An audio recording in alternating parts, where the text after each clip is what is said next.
Gagawa po tayo ng dalawang klase ng leche flan. Yung classic po na egg yolks lang ang kasama at medyo mas maraming kolesterol. At yung isa naman po, no steam and no bake, pero pareho pong masarap. Kayo na lang po ang pumili. Unahin natin tong original, itong classic. Magwi-whisk po tayo ng pula ng itlog, egg yolks, make it creamy. O pag creamy na yan, magdagdag po tayo ng condensed milk.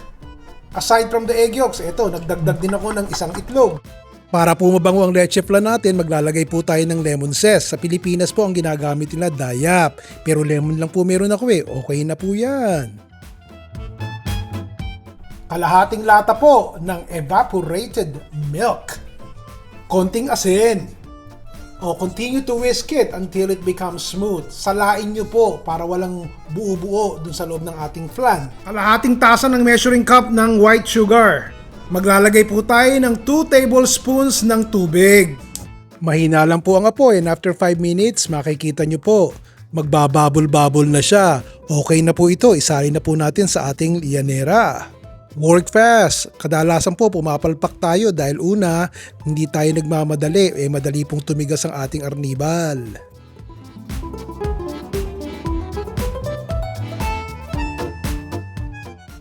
Ngayon po, ito namang no steam and no bake na leche flan.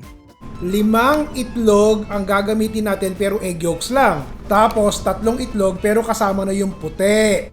At kung nagugustuhan nyo po ang mga videos na ipinopost ko, pwede po ba paki-like and subscribe nyo ang aking YouTube channel? Maraming salamat po. Itong hawak ko po, 1 cup ito ng sugar.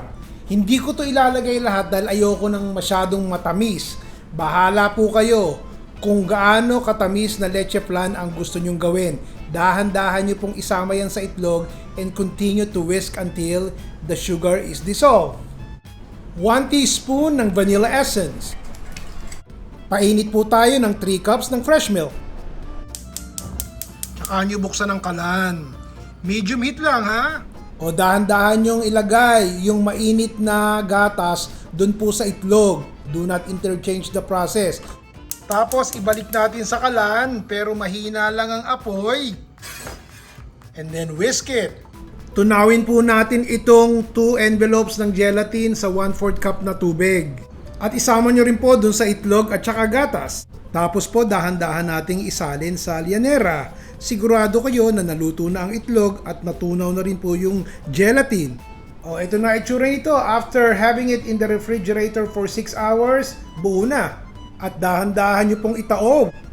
Tanggalin ang lianera. Yung exact recipe po nasa description box ng ating video. Salamat po. Bukas po ulit. Si Ron Vilaro.